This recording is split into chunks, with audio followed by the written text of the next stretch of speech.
It's lager time! Yay!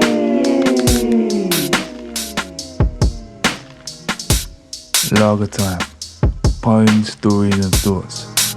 By me, Paul Cree. Who else?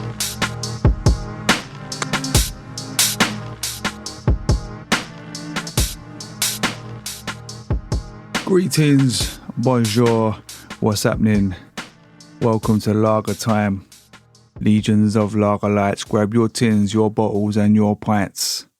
This here is my little blog and podcast together where I like to share bits of writing, poems, stories, thoughts and sometimes music.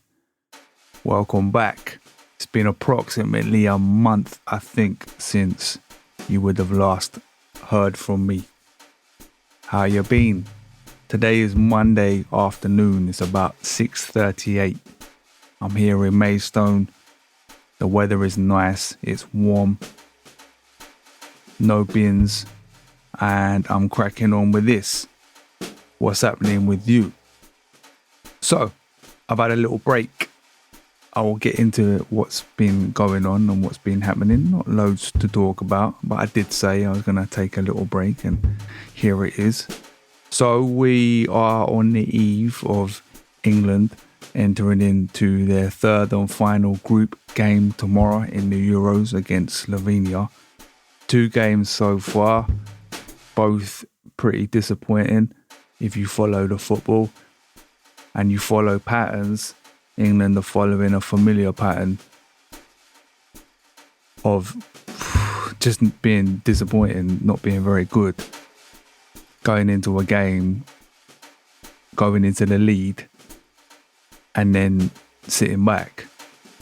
Now, everyone in England right now who follows football, as I know there's people that don't, but there's a lot of people that do have an opinion on why. And I was wondering, after watching the game, now Tuesday's game against Denmark, was it Denmark? Yeah, it was Denmark. So I was working, doing a workshop, which I couldn't get out of in the evening, and I was able to successfully not know the score until the next morning. However, I had a gist based on people's reactions when I was out and about on my way home. So I watched the game the next morning with fresh eyes and low expectations, and it wasn't quite as bad as I'd expected. So England got the point. It was 1-1.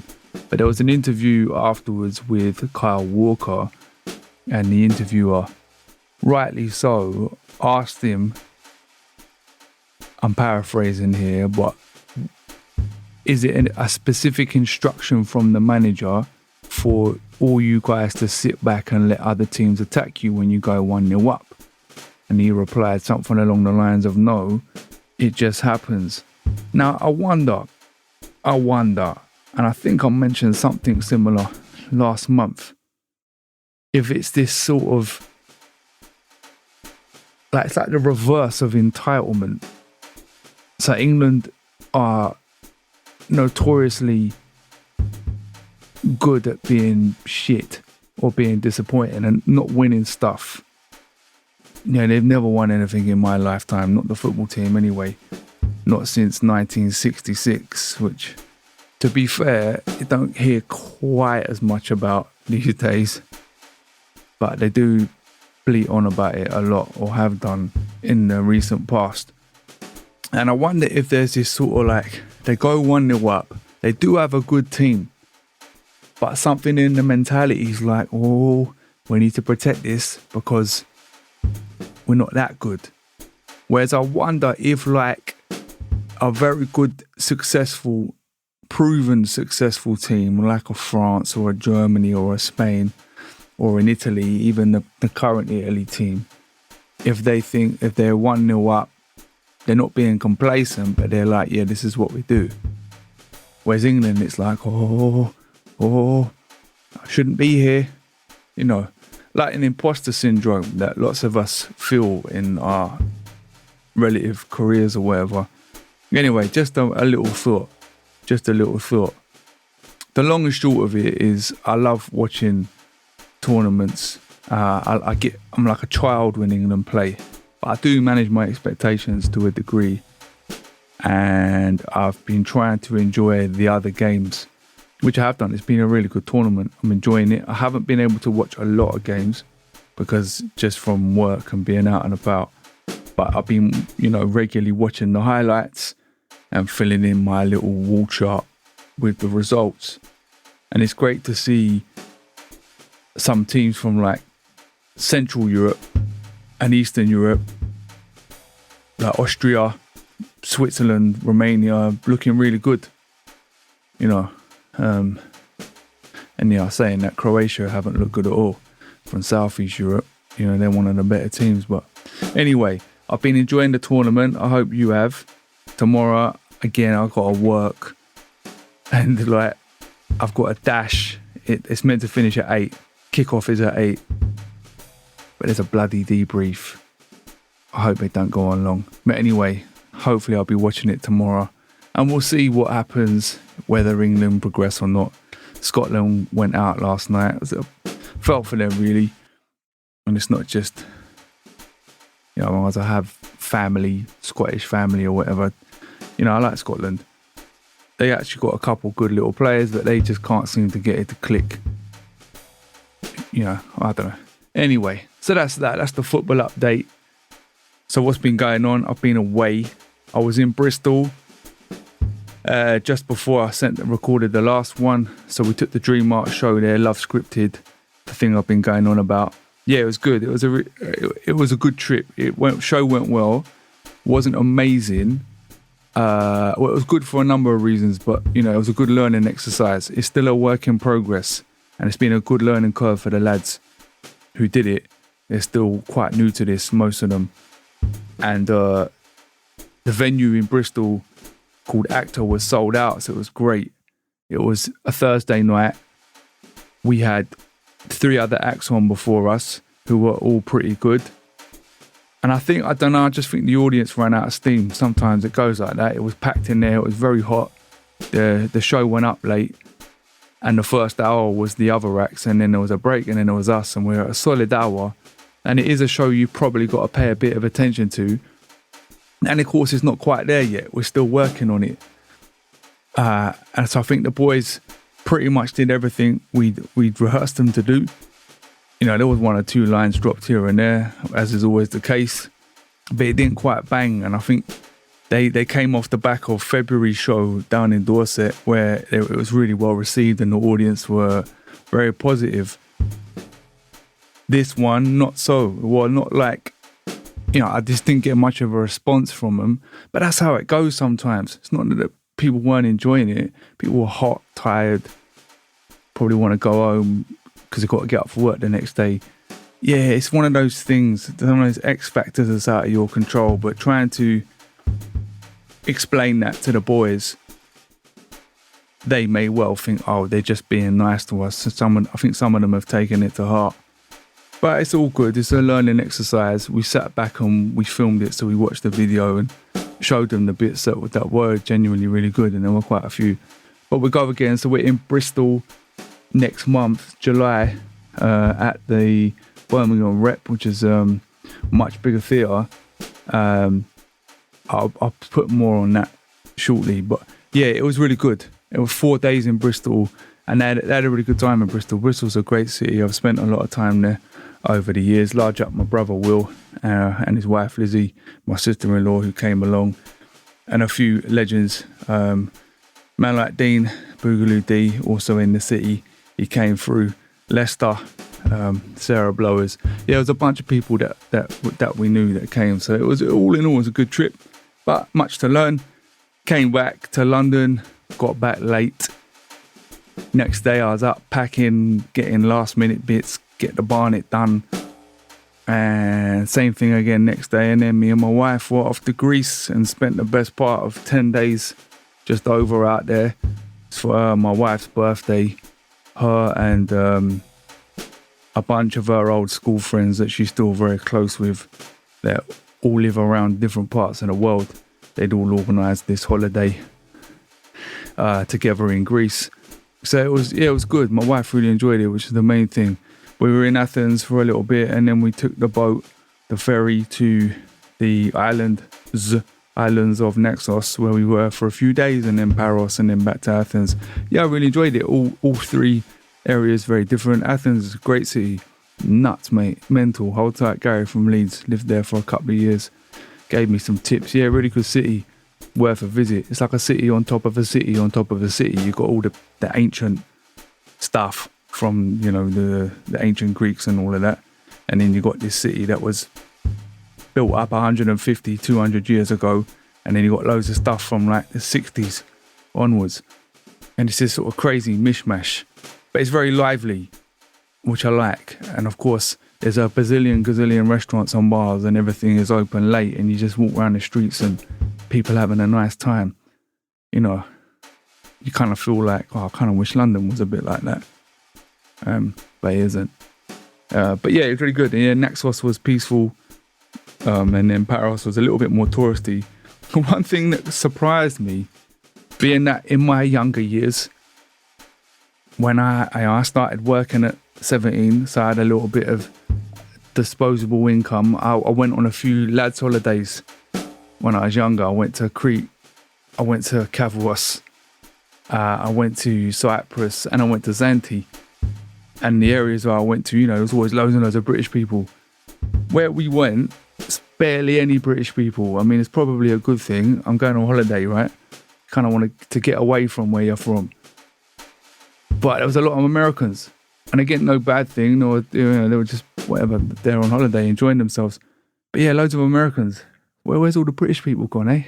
Is there a new destination? I mean, I'm 41 now, so is there a new... I'm way out of that market, but is there like a new holiday destination where everyone's going? Dubai. Is that it? Is that everyone going to Dubai? So Kavros is over. Yeah, Malia is over. I don't know what I'm talking about. But yeah, so that's it.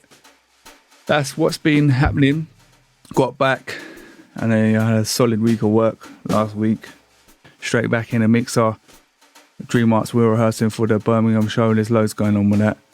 And I've been doing other bits and bobs.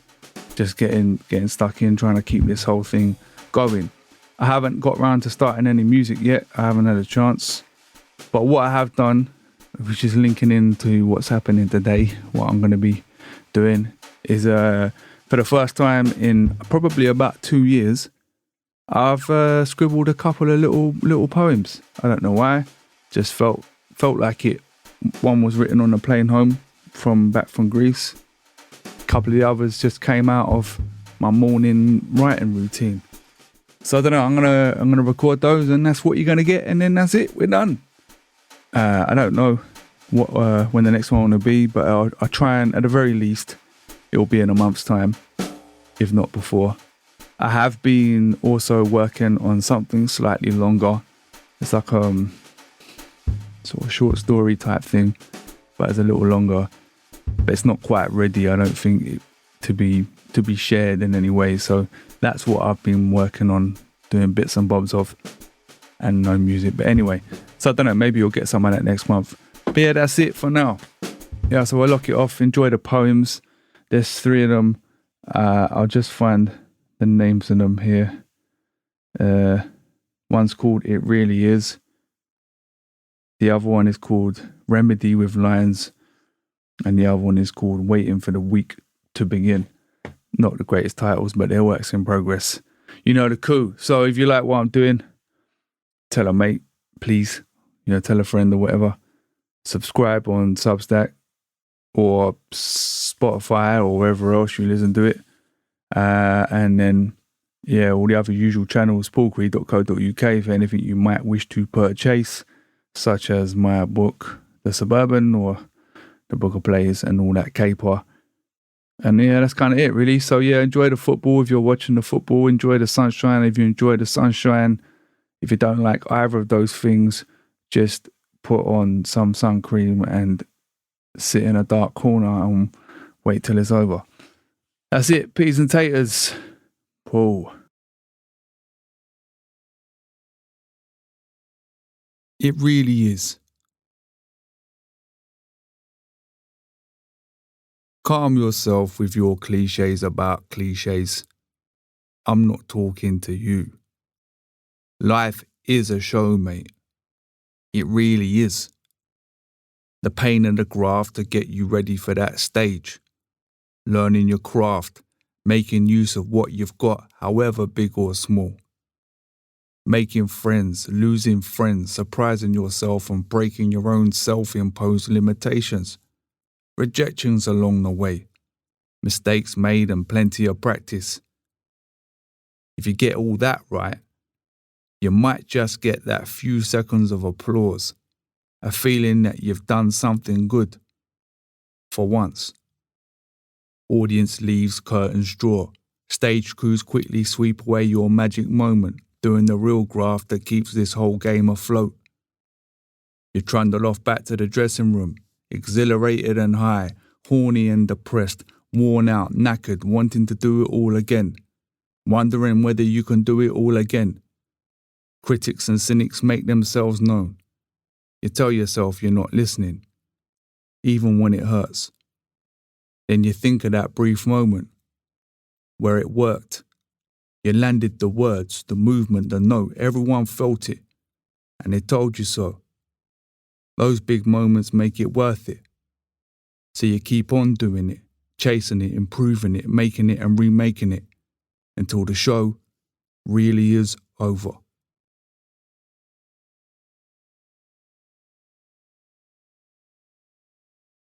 Remedy with lines. Move the pen nib, get the line down. Numerous and bright and busy are the distractions.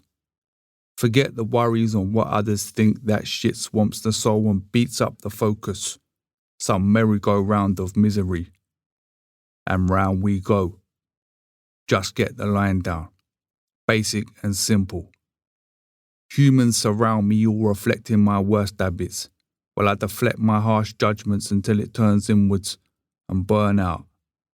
It's either that or slap my own face. Just get the line down. Nothing else matters. All else is white bread and Tic Tacs.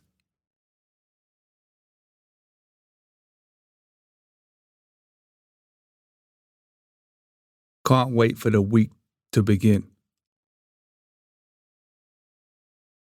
Weekends scare me, mate. Too many variables and moving parts. Moves to make, stuff to do, people all fighting against the clock, wind alarms and sockless shoes. Demons come out to play and things fall apart and down like a face palm. Mondays, I restore order. Peace resumes. Sometimes it takes until Tuesday to get back online. Wednesday, I quietly crack on. Thursday, I'm good. Then Friday, I remember about Saturday. Panic and chaos ensues. Sunday, I'm either still battling or badly beaten as little critters feed on the wounds. Monday is back to me, back to peace, piecing this thing back together, one disc at a time. It's longer time. Yay!